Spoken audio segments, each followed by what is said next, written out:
Serious fraud investigation ഓഫീസിൻ്റെ അന്വേഷണത്തിൻ്റെ ഭാഗമായി മകൾ പ്രതിപട്ടികയിലായ സാഹചര്യത്തിൽ മുഖ്യമന്ത്രി ശ്രീ പിണറായി വിജയൻ ഉടനടി രാജിവെക്കണം എന്നാണ് ഐക്യ ജനാധിപത്യ മുന്നണി ആവശ്യപ്പെടുന്നത്. കേരളത്തിലെ പ്രതിപക്ഷം ആവശ്യപ്പെടുന്നത്. ഇത് വളരെ വ്യക്തമായ കേസാണ്. യാതൊരു സേവനവും ചെയ്യാതെ അവരുടെ അക്കൗണ്ടിലേക്ക് 2,70,00,000 രൂപ വന്നു എന്നുള്ളതാണ്. ഒരു സേവനവും ചെയ്തിട്ടില്ല എന്നാണ് അന്വേഷണത്തിൽ തെളിഞ്ഞിട്ടുള്ളത്. മുഖ്യമന്ത്രിയുടെ മകൾക്ക്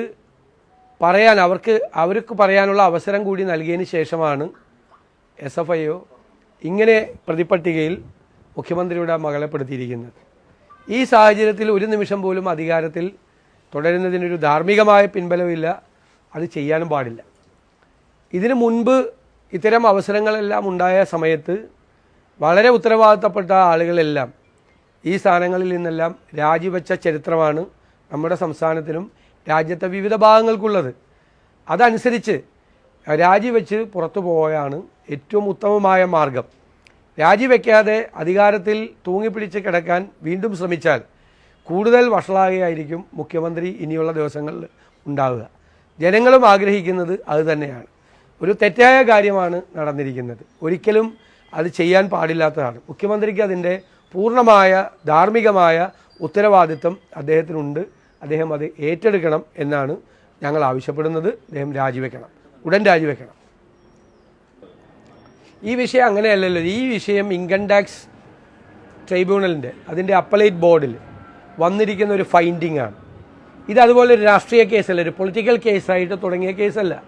പൊളിറ്റിക്കൽ കേസായിട്ട് തുടങ്ങിയ കേസുകളെല്ലാം കേന്ദ്രം സംസ്ഥാന ഗവൺമെൻറ്റിൻ്റെയും മുഖ്യമന്ത്രിയുടെയും കൂടെയാണ്. എന്തുകൊണ്ടാണ് CBI കൊടുത്ത അപ്പീൽ, SNC ലാവ്ലിൻ കേസിൻ്റെ അപ്പീൽ എത്ര വർഷമായി ആ കേസ് ഒന്ന് അപ്പിയർ ചെയ്യാൻ പോലും CBIയുടെ അഭിഭാഷകർ തയ്യാറാവുന്നില്ല. 34 35 പ്രാവശ്യം മാറ്റിവെച്ചു. സ്വർണ്ണക്കള്ളക്കടത്ത് കേസുമായി ബന്ധപ്പെട്ട് വന്ന അന്വേഷണം മുഴുവൻ മുക്കി ഇല്ലേ? അന്വേഷണം മുഴുവൻ മുക്കി. ഇതങ്ങനെ വന്ന കേസല്ല. ഇത് ഈ CMRL കമ്പനിയുമായി ബന്ധപ്പെട്ട അല്ലെങ്കിൽ മുഖ്യമന്ത്രിയുമായിട്ടോ മുഖ്യമന്ത്രിയുടെ മകളുമായി ബന്ധപ്പെട്ട ഒരു കേസിൽ വന്നതല്ല. CMRL കമ്പനിയുമായി ബന്ധപ്പെട്ട ഇൻകം ടാക്സിൻ്റെ ഒരു സ്റ്റാറ്റ്യൂട്ടറി ബോഡിയുടെ ഫൈൻഡിംഗ് ആണ് ഇങ്ങനെ ഒരു പണം തെറ്റായ രീതിയിൽ ഇവരുടെ അക്കൗണ്ടിൽ വന്നിട്ടുണ്ടെന്ന്. അതിനെ തുടർന്നാണ് അതിൽ സീരിയസ് ഫ്രോഡ് ഇൻവെസ്റ്റിഗേഷൻ ഓഫീസ് അന്വേഷിച്ച് ആ കണ്ടെത്തൽ ശരിയാണ് എന്ന് ചെയ്തിട്ടുള്ളത്. ഒഫീഷ്യലായി വന്നിട്ടുള്ള ഒരു കേസാണ്. അത് ഡൽഹി ഹൈക്കോടതിയിൽ പോയിട്ട് അവർ സമ്മതിച്ചില്ല. നിങ്ങൾ മാത്യു കൊളനാടൻ്റെ കേസ് തള്ളിക്കഴിഞ്ഞപ്പോൾ നിങ്ങൾ എന്നോട് അഭിപ്രായം ചോദിച്ചിരുന്നു. അന്ന് ഞാൻ പറഞ്ഞ കാര്യം നിങ്ങൾ ഒന്നുകൂടി കേൾക്ക്.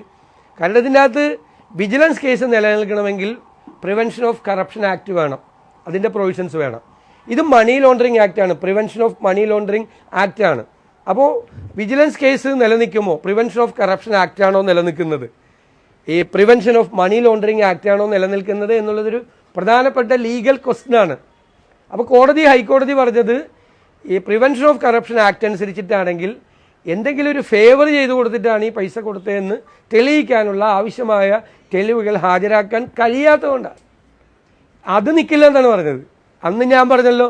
അപ്പോൾ ഈ case prevention of money laundering act ഈ കേസ് ഇതിൻ്റെ അകത്ത് നിൽക്കും.